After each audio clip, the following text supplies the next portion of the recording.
Theresa May this morning looked angry that her EU colleagues didn't deliver last night. They'd seemed ready to help her sell the deal back in Britain, but chose not to.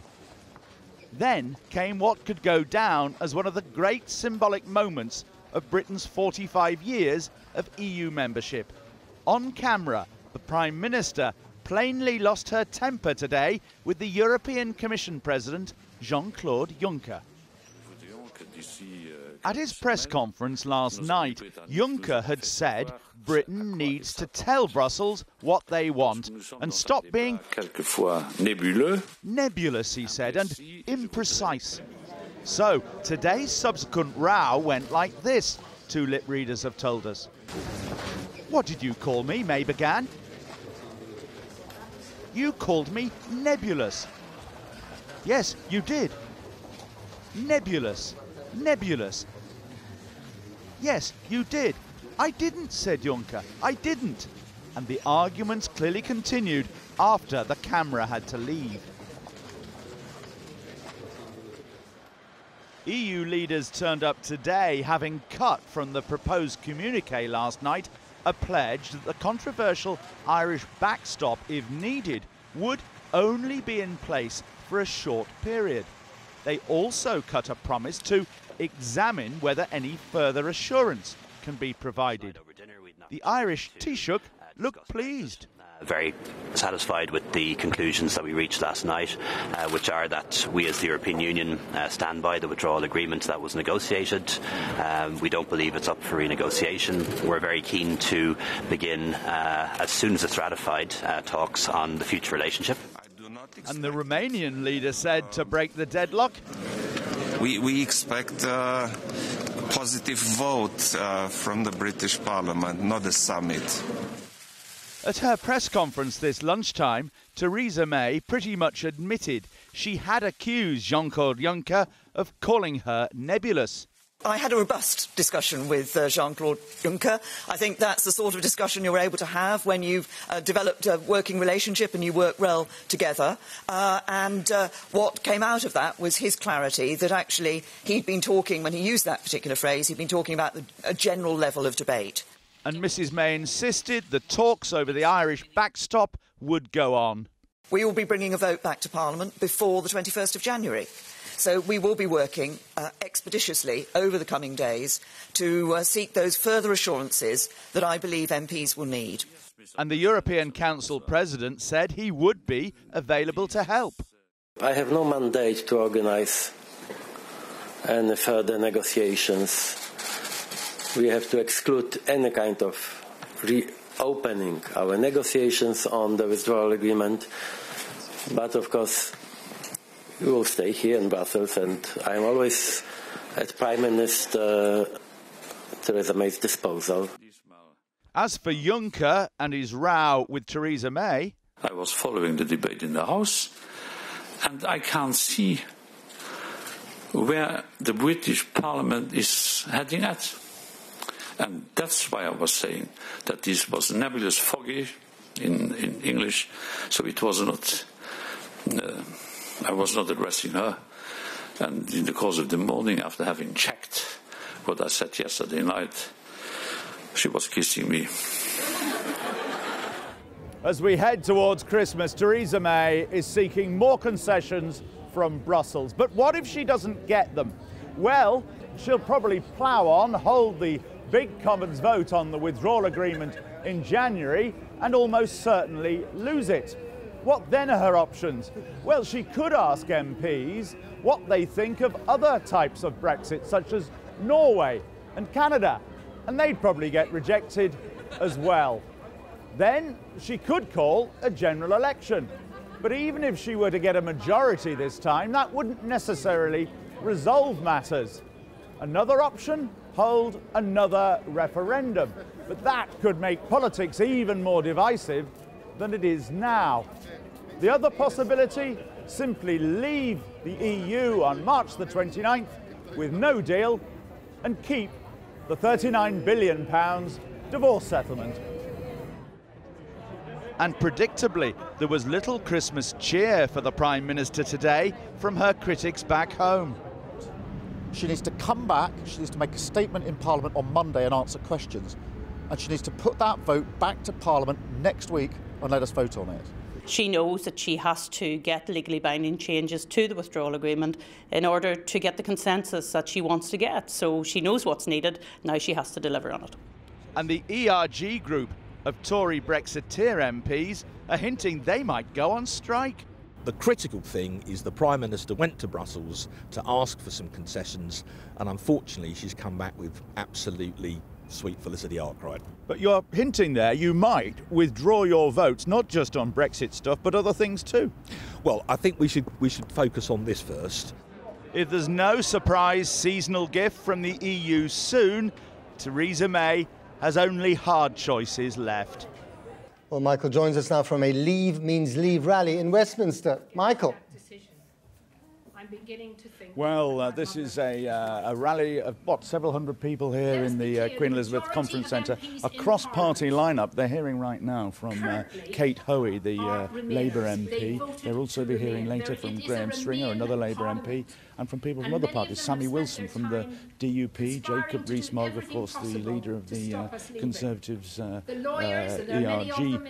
group, and also the former leader of UKIP, Nigel Farage. Now, the meeting was begun by John Longworth, the former Director General of the British Chambers of Commerce, who accused Theresa May of being a fizzling. He spoke of another round of lies and deceit and warned against Project Fear Mark II. And he was followed by Richard Tice, the leader of Leave Means Leave, who said that they faced the battle of our lives against the tide of the establishment. Now, earlier today, Tony Blair, the former Prime Minister, did a round of interviews and a big meeting in London this morning, and he says now the probability is more than 50% in his view that we will end up having another referendum on the Brexit issue.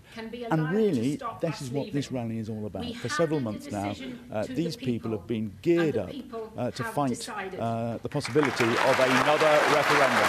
But the theme here tonight is that no deal is no problem. Thank you, Michael. Sounding unusually whispering there. Well, Theresa May won a confidence vote of Tory MPs on Wednesday, but with continuing opposition from Tory Brexiteers, her DUP partners, the opposition and European leaders, as we now know, can she maintain support from her own party? The Conservative grandee, Ken Clarke, called this week's confidence vote an unhelpful and irrelevant distraction. He joins you now from his Nottinghamshire constituency. Thanks for coming on the programme, Ken Clarke. It's been an incredibly dramatic week. What has actually changed, do you think? Well, everything's got even more shambolic and overexcited, I think, and we all need to calm down. So after Christmas, it's just possible that fewer people will be saying rather extreme and wild things, and we all concentrate on the task in hand. I think we'll probably need more time, but I do think that from now on, it's got to be a beginning of cross-party talks in Parliament to try to see what there is a majority for. It will be a miracle if she gets a majority for her withdrawal deal as she's got at the moment. And she certainly won't get a majority based on the entire Conservative Party with Brexiteers plus the DUP, right, because it's out of step, really, with the majority of the House of Commons. There are two things that there's an overwhelming majority for in the House of Commons. The first is that most people, probably I'd say 80% of MPs, do not wish to leave with no deal. They agree with me. That really would be a disaster. It's not Project Fear. You can't ignore the vast majority of economists and all our business leadership. The second thing that almost everybody's agreed upon is we're prepared to give a permanent guarantee that we'll abide by the Good Friday Agreement and have an open border in Ireland. And for that, you need to be in a single market and you need to have a lot of regulatory convergence. Now, starting from that, I think across party, given we've all got to avoid a disaster, you could actually put together a withdrawal agreement, right, that would enable you smoothly to move on to start the big negotiations on what the eventual deal will be. It sounds almost like you're asking for a government of national unity. That does mean, I think.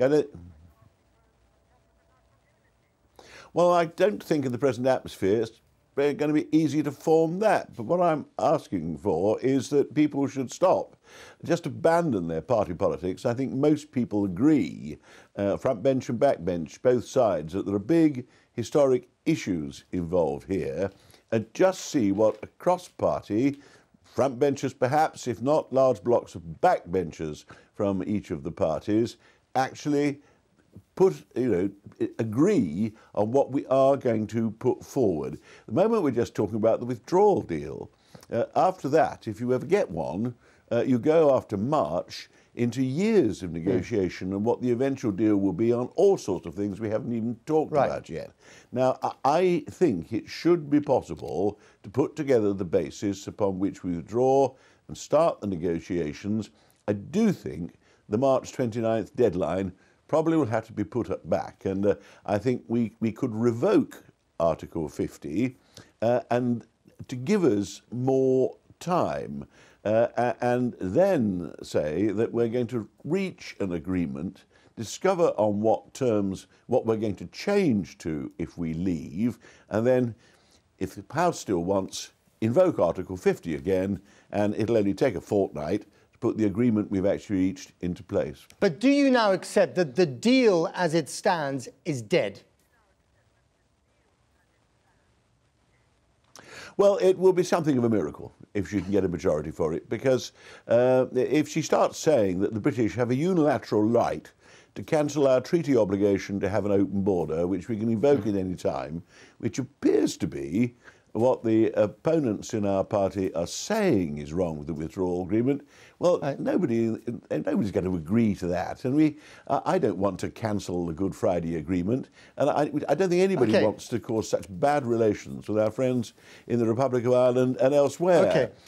So I do think you've got to, if it isn't a majority to be got on the basis she's trying, you've got to get a majority in the House of Commons to agree on how we're going to handle Brexit if we're going to go ahead with it. Very briefly, in one word, is a second referendum silly, yes or no? You've said that in the past. I think the referendum caused all this trouble. The point of referendums is to annul parliamentary democracy, to put Parliament out of the thing, and to seek to order Parliament to do something. And it's caused all the confusion. Not sure a second one would resolve very much. This one's all too effectively reduced our parliamentary democracy to wreckage, and I think a second one would be just as divisive. And if we vote leave again, we're back where we started. Well, on what basis are we going to leave? What does leave mean? I prefer a parliamentary solution. There's a majority there that can be put together when everybody's calmed down. Ken Clark, I'm going to have to leave you here. Thank you very much indeed. So what would be the economic impact of a no-deal Brexit? I'm joined now by economics correspondent Heli Ebrahimi. What would it be? Well, Matt, it's hard to comprehend, but from the very first day of a no-deal Brexit, all the basic legal rules that underpin huge parts of British society would simply cease to exist. And this would be as far-reaching and profound as the planes in the sky, our visas, our medicines, our haulage. And if you take that last subject, haulage, it sounds simple enough, but we actually need permission to take British trucks in and out of Europe. And if we crashed out, we'd be limited to just 3,000 trucks. And I have to tell you, Matt, that represents just 5% of our current journeys. So what about all this stuff from the Brexiteers that will be fine with WTO rules? I mean, WTO rules are hugely restrictive. The WTO is a global club with preset tariffs and preset quotas. Take, for example, at the moment, cars. We have 0 tariffs for cars going into Europe. Under WTO, it would be 10%. For clothes and shoes, at the moment, we have 0 tariffs. Under WTO, it would be 12%. And there are tariffs that are much higher. Beef, some beef products attract tariffs of 90%. And we're just talking about tariffs here. We're not even talking about regulation. And the point here is we can't control how Europe treats us if we crash out. So we can't bring those tariffs down to 0? Well, we can bring them down when it comes to European goods coming into Britain. We can make them 0. That would make it easier. That would make it cheaper for British consumers in the supermarkets. But by the way, what Brexiteers are not telling you here is that if we bring tariffs down to zero on European goods, under WTO rules, we would have to apply that unilaterally. And if we do that, the consequences, how are we going to strike these deals with places like Australia if we have nothing to bargain?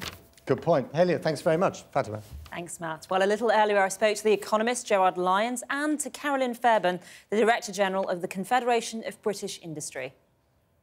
Carolyn Fairbairn, it looks like Mrs May's deal is not going to get through Parliament. We are heading for no deal. Are you prepared? Businesses are extraordinarily anxious right now. So 100 days next week on Wednesday until we leave, and firms still have no clarity about how no deal will be avoided. But we are heading for no deal unless there is no alternative. Is that something you're willing to accept? We need to find a way not to have no deal, because the damage to jobs and employment and growth will be very significant indeed. So we know that we would have delays at customs. We know that there could be a reduction of capacity of up to 80% at Dover. This means that businesses will not be able to get their parts. It means that food will not be on shelves. We need to find a way through this to protect jobs and our economy. And I think our real worry is the economy has been lost in all of this political debate. So we do need to find a way through. It's not something we should be accepting for a moment. OK. Gerard Lyons, that's quite a doomsday scenario. Food will not be on the shelves. Well, first and foremost, I think it's important that no deal is not a rehash of Project Fear. And we've unfortunately had too much Project Fear in the last 2 years. First and foremost, no deal is about preparation. And second is about opportunity. It's quite clear from the bank I'm involved with, but also from conversations across the city, that firms and the city in general are making great progress and will be fully prepared by next spring. So preparation is a key issue, but also it's about opportunity. So there are lots of issues here. There's no doubt that some firms, if they're not prepared, and some sectors may find it a bigger shock in the near term. But just as the referendum result itself was a shock, and the economy has shown itself resilient, there's the same issue here. So we shouldn't be complacent, but at the same time we should prepare and put it in context. Okay. But Gerard, some of this is absolute fantasy. The idea that no deal can be managed is absolute fantasy. What we know is that if we don't have the withdrawal agreement, we will not have a transition period. It will be 100 days until we leave. Do we think we are ready? I think I've heard you say we are absolutely not ready. And no, I've said that. But actually, in what we do about the jobs. I think it's very important. No one should be complacent. Absolutely, 100%. We should have been preparing for no deal over the last 2 years, but we are where we are. When you say a big shock in the short term, that big shock could have severe consequences on people's lives. Are you willing to gamble on that experiment? I'm not gambling on anything. I'm saying what needs to be done and what doesn't need to be done. It's about the government making sure that people are fully aware of the upside potential. The upside really does come through in the future, but in the near term, just as when leaving or voting to leave was a shock, the economy proved resilient. If you have a no deal, it's a shock. But in terms of coming back to your specific question, in economic terms, it's very much about being prepared for it. Take the supply chains that the auto sector talks about. They've said that the supply chain from the EU will be a big shock to them. But then one looks at the fact that 1 in 3 components in the supply chain come from outside the European Union. They can handle that. Therefore, why can't they handle the supplies from the EU? Honestly, Gerard, this is delusion. No, it's not delusion. It's about. I agree with you. There will be a shock, and I don't. But we have heard from many companies in the automotive sector, from JLR to Nissan to BMW, to Mini. They are having to close their plants immediately following the Brexit date because they are so concerned. I know that many of them would move supply chains out of the UK at the cost of a great number of jobs. Are you surprised that we've got to this point, that we're even talking about no deal? I am shocked, because this is something that businesses have said right from the beginning, and it's getting more and more sharp. There are 150,000 businesses out there that only trade with the EU. They do not have the systems to be able to deal with the kind of customs delays and the tariffs, £6 billion of additional tariff costs, £20 billion of additional bureaucracy. This is the kind of cost that our economy cannot withstand and should be not trying to withstand. In terms of tariffs, remember that we have the ability to cut our tariffs. Here's the opportunity in the future. We trade on the WTO terms. We go to tariffs which are a tax on imports, can be cut to zero. The tariffs are highest on food, clothing, footwear, which hit poor people hardest, and on autos. No one should be complacent. A no deal is a shock to the system. Hence, we need, to repeat the point, to prepare for it. But at the same time, we need to keep the worries and the fears in context against the longer-term opportunity. Carolyn, WTO rules present an opportunity. WTO rules are so much worse than the current trading terms we have with the European Union.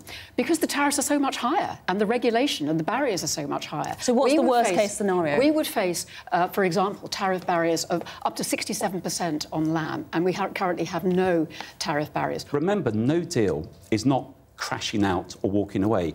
It's making sure that we have as much in place between now and the end of March. OK. And it includes... You've talked about different sectors. Let's just take the dairy farmers in Northern Ireland. They could be wiped out because of the tariffs under WTO rules. Hold on. In terms of tariffs, it's two ways. It's about tariffs coming into the country, so you cut the tariffs. So tariffs and imports can be a key component of different sectors. In terms of the agricultural sector, I think it's been highlighted in terms of farmers that they should be the sector that is helped in terms of any transition period. Sectors that are most exposed, who cannot prepare fully, should be the sectors that are given assistance in the near term to help them through what I think will be difficult times for some sectors. OK. Carolyn, if MPs can't agree in Parliament, which it looks like they're not going to, are you heading towards backing a second referendum? Business has to work with the cards in front of it. And if that changes, if that world changes and the political environment delivers that as an option, we will absolutely consider it. And what would your advice to the Prime Minister be in how to break this deadlock in Parliament? If we have to face up to a no deal, then so be it. And just as people were too fearful ahead of the referendum result in terms of the consequences of the referendum, at the same time, I often think Britain's biggest export is its pessimism. The reality is we need to be more realistic about the near-term challenges, and I think more realistic also about the longer-term opportunities. OK. Carolyn, this is all project fear in the end. If we crash out in March, the impact on our economy, I hear it from so many businesses, and the consensus across many businesses is there, it will really damage us. We're going to have to leave it there. Okay. Thank you so much to both of you for coming in. Thanks.